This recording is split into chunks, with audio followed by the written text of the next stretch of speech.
বন্ধুরা, আজ দেখো তৈরি করেছি ফলি মাছ বা ফলই মাছের ঝোল।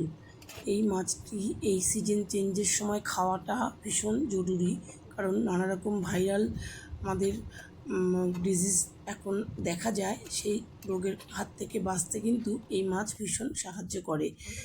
যাই হোক, এই মাছ আমি 3টে মাছ নিয়ে নিয়েছি, একদম ধুয়ে পরিষ্কার করে। তারপরে একটু নুন হলুদ মাখিয়ে নেব। মাঝখান থেকে আমি একটা করে কেটে নিয়েছি, 6 টুকরো করে নিয়েছি। তো মাছটাকে এইভাবে তোমাদের দেখানোর জন্য এইভাবে আমি রেখেছিলাম।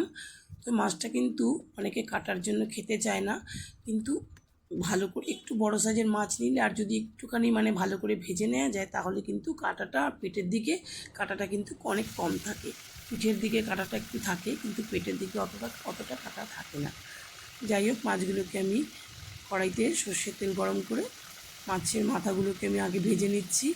এরপরে আমি মাছের মাথাগুলোকে ভাজা হয়ে গেলে মাছ লেজগুলোকে ভেজে নেব, ভেজে তুলে রাখবো। দেখো, মাছের মাথাগুলো আমি একটু কড়া করেই ভেজেছি। মাছটা যেহেতু একটু কাঁটা আছে মাছে, একটু কড়া করে ভাজলে কিন্তু কাঁটাগুলো অতটা লাগবে না, মুখে ফেলে দেওয়া যাবে কিংবা চিবিয়ে খেয়ে নেওয়া যাবে। এবার আমি লেজগুলোকেও একরকম এরকমভাবেই ভেজে নেব, একটু কড়া করে ভেজে তুলে রেখে। তারপরে এদিকে দেখো, নিয়েছি বড়ি ছোটো 1 বাটি, আর নিয়েছি এখানে মোটা মোটা করে একটু কেটে রেখেছি আলু, লম্বা করে বেগুন কেটে রেখেছি, আর টমেটো, আর কিছু গুঁড়ো মশলা যেরকম দেয়া হয় মাছের ঝোলে। আমি এটা কিন্তু পেঁয়াজ রসুন ছাড়াই করছি।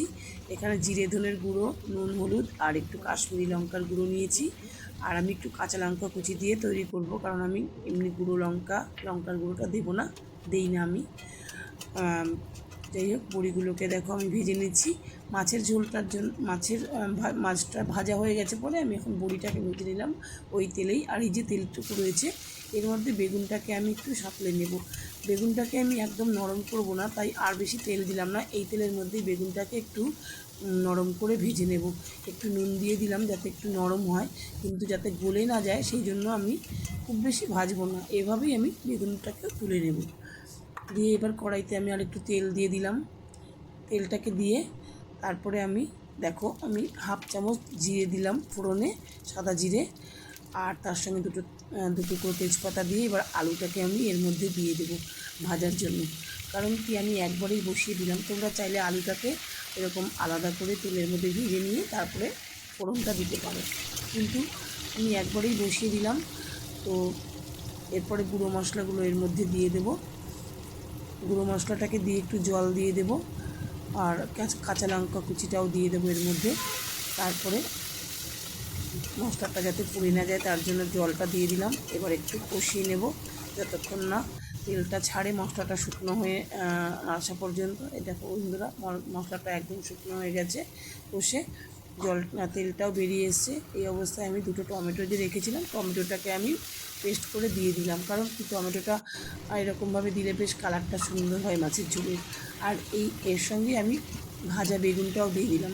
এর সঙ্গে একটুখানি কষানো হয়ে যাবে, মশলাটাও বেগুনের গায়ে ঢুকে যাবে। তারপরে জল দিয়ে দিলাম, পরিমাণ মতো জল দিয়ে দিলাম। আমি যতটা ঝোল রাখবো সেভাবে আমি মাছের ঝোলের জন্য জলটা দিয়ে দিলাম। এরপরে একটু ঢাকা দিয়ে আলুটা বেগুনটা একটু সেদ্ধ হতে দিলাম। হয়েই এসছে প্রায়। এই অবস্থায় আমি দেখো বড়িগুলোকে দিয়ে দিলাম। এবার আমি মাছগুলোকেও দিয়ে দেবো, কারণ আমি মাছগুলোকে দিয়ে খুব বেশিক্ষণ ফোটাবো না, 2 মিনিট মতন নাড়াচাড়া করে নামিয়ে নেব। বেশিক্ষণ ফোটালে আবার মাছটা খুব নরম হয়ে গেলে আবার যদি কাঁটাগুলো বেশি হয়, যার জন্য খুব বেশিক্ষণ আমি ফোটাবো না। আর এর সঙ্গে দিয়ে দেবো একটুখানি ধনেপাতা কুচি। আর তৈরি হয়ে গেল ফলি মাছের ঝোল। এই সিজনে খাবার জন্য একদম উপযুক্ত মাছ। তোমরা কিন্তু এভাবে তৈরি করে খেও। তোমাদের সকলকে অনেক ধন্যবাদ।